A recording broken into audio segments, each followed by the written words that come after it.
இன்றைய புனிதர் ஜூன் 13 புனித அந்தோணியார் மறைவல்லுனர்.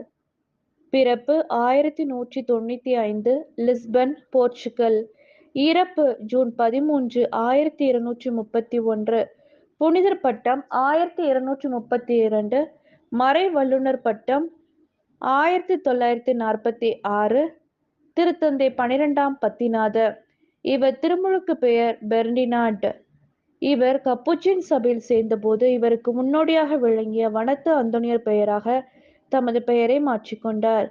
பிரபு குலத்தில் தோன்றிய இவர் 15 வயதில் அகஸ்டினியன் துறவியானார். 8 ஆண்டுகள் கோயம்பராவில் தவ முயற்சிகளிலும் வேத கல்வி பெற்றுக்கொள்வதிலும் செலவழித்தார். 1220ஆம் ஆண்டில் மொராக்காவில் கிறிஸ்துவுக்காக குருதி சிந்தி உயிர் துறந்த பிரான்சிஸ்கன் துறவிகளின் உடல்களை டான் பெட்ரோ கொண்டு வந்ததை புனிதர் பார்த்தார். பார்த்த பிறகு அவருக்குள் தாமும் போய் இயேசுவுக்காக குருதி சிந்த வேண்டும் என்ற தணியாத தாகம் ஏற்படவே தற்செயலாக அவரது துறவு மடத்திற்கு வந்த கப்புச்சின் சபையாரிடம் தம்மை ஏற்றுக்கொள்ளுமாறு கெஞ்சினார். இதனால் 1221 ஏற்றுக்கொள்ளப்பட்டார். மொராக்காவுக்கு புறப்பட்ட தம்மை தயாரித்து கொண்டார். புறப்படும் முன் கொடிய நோயினால் தாக்கப்பட்டு ஐரோப்பாவிற்கு திரும்பிவிட முயன்றார். ஆனால் அதற்கு மாறாக சிசிலியில் மெசினா நகருக்கு கப்பல் போய் சேர்ந்தது. நேரே அசிசி நகரை அடைந்தார். அப்போது போர்லி என்ற இடத்தில் ஒரு குருப்பட்டம் நிகழவிருந்தது. அப்போது விழாவில் மறையுரை ஆற்ற ஒப்புக்கொண்டிருந்த டொமினிக்கன் சபை துறவி வர இயலாத நிலை ஏற்பட்டது. அதனால் மறையுரை ஆற்றும்படி நம் புனிதரை கேட்டுக்கொண்டனர். ஆனால் தன்னம்பிக்கையிலேயே அதற்கு ஒப்புக்கொண்டார்.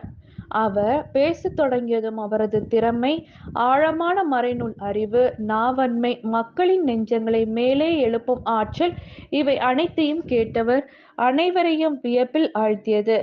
இதை நேரில் பார்த்த சபை தலைவர் லாம்பர்டி பகுதி முழுவதிலும் மறையுரை ஆற்றும் பணி பொறுப்பை அவரிடம் அளித்தார். அப்போது மறைக்கல்வியும் துறவிகளுக்கு அவர் கற்றுக் கொடுக்க வேண்டியதாயிற்று. பாவிகள் நூற்றுக்கணக்கில் வந்து அவரிடம் அடைக்கலம் அடைந்தனர். பாறை மனம் கொண்ட பாவிகள், ஞான வாழ்வில் அக்கறை காட்டாதவர்கள் அவரை அணுகிய வண்ணம் இருந்தனர்.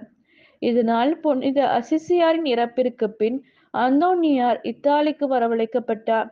அது முதல் இறுதி நாள் வரை புதுவையிலேயே அவர் தங்கினார். 1231ஆம் ஆண்டு ஒரு காட்டு பகுதியில் தங்கி மறையுரை ஆற்றி வந்தார். அப்போது அவர் முற்றிலும் உடல் வலிமை இழந்து சக்தியற்று காணப்பட்டார். இதனால் மருத்துவமனைக்கு பதுவை நகருக்கு எடுத்துச் செல்லப்படும் வழியில் இறைவன் அடி சேர்ந்தார்.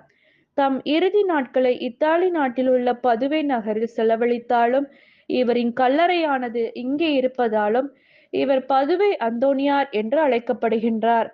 இன்று திருச்சபையில் இவரை நினைவு கூர்வதற்கு முக்கிய காரணம் இவர் ஏழைகள் மேல் அளவற்ற அன்பும் இரக்கமும் கொண்டிருந்தார். இவர் பெயரால் இன்றும் ஏழைகளுக்கு பதுவை நகரில் உதவி செய்யப்படுகின்றது. இவர் குழந்தை இயேசுவின் மேல் கொண்ட அன்பால் குழந்தை இயேசுவே இவர் கைகளில் வந்து விளையாடியதாக கூறப்படுகின்றது. காணாமல் போன பொருட்களை கண்டுபிடிப்பதில் இவர் வல்லவர். இதனால் இன்றும் பல புதுமைகள் நடந்து கொண்டிருக்கிறது. ஜெபம். ஏழைகளின் நண்பனே எம் இறைவா, மறைபரப்பு பணியில் வல்லவராக திகழ்ந்து ஏழைகளின் நண்பராக வாழ்ந்தார் புனித அந்தோணியார். நாங்களும் எம் சமுதாயத்தில் ஏழைகளை இனங்கண்டு அன்பு செய்து எங்களிடம் உள்ளதை பகிர்ந்து வாழ உம் அருள் தாரும். ஆமென்.